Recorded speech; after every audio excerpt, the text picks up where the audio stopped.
Guys, nakabili tayo ng ano sa Temo. Ito, maganda tong lure na to, kulay. Kaso, yung hook niya, nakahuli ako ng lapis. Nabungi. Oh, nahiwi. Tanggal ang lapis na hook. So, karon ano kasi yung hook niya? Parang hindi siya matibay. Ito lang talaga ang problema niya. So, karon ngayon, papalitan natin siya ng hook na ganito. Ito ang ipalit natin, guys. Okay. Yan, matibay na to siguro. Para hindi na ma-unhook yung mahuhuli natin. Ito na siya, guys.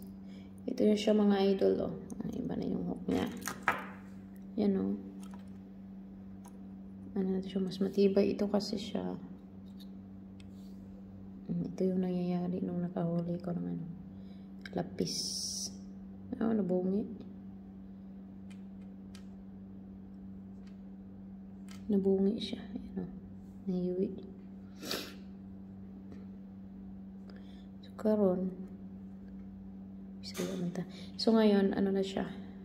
Pinalitan natin ng ito na hook. Tingnan natin. Hindi na makakaligtas ang ano dito. Pati na nakaitok. Okay. Pwede na siya ilabyog. Ready na.